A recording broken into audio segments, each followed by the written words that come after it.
அவருடைய நல்ல நாமம் உயர்த்தப்படுவதாக. லூக்கா 21:14. கவலைப்படாதிருக்கும்படி உங்கள் மனதிலே நிர்ணயம் பண்ணிக்கொள்ளுங்கள் என்று வாசிக்கிறோம். அநேக சூழ்நிலைகளை பார்த்து நாம் பயந்து போகிறோம். அநேக காரியங்களை நாம் கேள்விப்படும் பொழுது நம்முடைய இருதயம் கலங்கி போகிறது. ஆனால் எந்த சூழ்நிலையாக இருந்தாலும் தேவன் அறியாததும் அனுமதியாதது எதுவுமே என்னுடைய வாழ்க்கையிலே நடப்பதில்லை, வருவதில்லை என்ற நம்பிக்கை நிச்சயம் நமக்குள்ளே இருக்குமானால் நாம் எதை குறித்தும் பயப்படவோ கலங்கவோ மாட்டோம். அப்படியாக நம்முடைய இருதயத்திலே நான் எதை குறித்தும் கலங்க மாட்டேன் என்ற நிர்ணயம் நமக்குள்ளே இருக்குமானால் தேவன் நிச்சயமாகவே அதற்கு நமக்கு உதவி செய்வார். முந்தைய பகுதிகளை நாம் வாசித்து பார்ப்போமானால், யுத்தங்களையும் கழகங்களையும் நீங்கள் கேள்விப்படும் பொழுது பயப்படாதிருங்கள், என் நாமத்தின் நிமித்தம் நீங்கள் துன்பப்படும் பொழுது பயப்படாதிருங்கள் என்றெல்லாம் நாம் வாசிக்கிறோம்.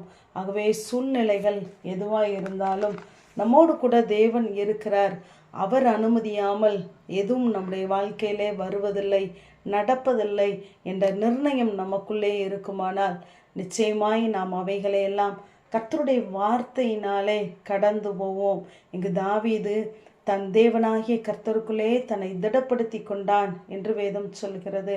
அவன் சூழ்நிலைகளை பார்க்கிலும் தேவனை அதிகமாய் நம்பினதினாலே கர்த்தருடைய வார்த்தையை கொண்டு தன்னை திடப்படுத்துகிறவனாய் இருந்தான்.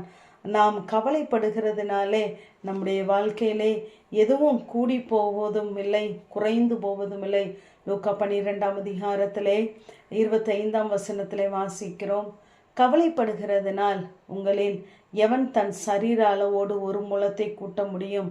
மிகவும் அற்பமான காரியம் முதலாய் உங்களால் செய்யக்கூடாதிருக்க மற்றவர்களுக்காக நீங்கள் கவலைப்படுகிறது என்ன என்று வாசிக்கிறோம். நம்மால் ஒன்றும் செய்ய முடியாது. அற்பமான காரியமாக இருக்கலாம், அது கூட நம்மால் செய்ய கூடாது இருக்க நாம் எதற்காக கவலைப்பட வேண்டும் என்று வேதம் நம்மிடத்தில் கேட்கிறது. ஆகவே என்னாலன்றி உங்களால் ஒன்றும் செய்ய முடியாது என்று சொன்னவர் நமக்காக யாவையும் செய்து முடித்து விட்டார். ஆகவே நாம் ஒன்றுக்கும் கவலைப்பட வேண்டாம்.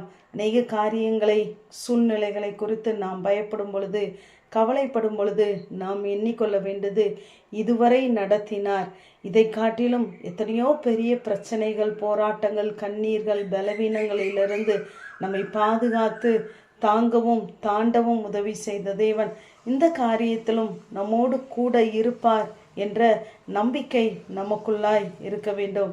அப்பொழுதுதான் நாம் இதையும் தாண்டி கடந்து போவோம் என்ற தேவ வார்த்தை நமக்குள்ளே கிரியை செய்யும். ஆகவே சங்கீதக்காரன் சொல்லும் பொழுது, நான் உற்பவித்தது முதல் நீரே என் ஆதரவாயிருந்தீர் என்று சொல்கிறார். என் சிறு வயது முதல் நான் உம்மாலே ஆதரிக்கப்பட்டேன் என்று சொல்கிறார். ஆகவே அவருடைய சிறிய வயதிலிருந்தே கர்த்தரை அவர் நம்பினதினாலே, அண்டி கொண்டதினாலே அவர் எந்த சூழ்நிலைகளை பார்த்தும் பயப்படவில்லை. இங்கு சீஷர்களை இயேசு அக்கறைக்கு அழைத்து செல்கிறார். வழியிலே அங்கு கடல் கொந்தளிக்கிறது, புயல் காற்று வீசுகிறது. சீஷர்கள் கேட்கிறார்கள், உமக்கு கவலை இல்லையா என்று. அங்கு அழைத்தவர் சகலவற்றையும் பார்த்து கொள்ளுவார், இயேசு நம்மோடு கூட தான் இருக்கிறார் என்ற அந்த நினைவு கூட இல்லாமல் அவர்கள் இயேசுவை கேள்வி கேட்கிறார்கள்.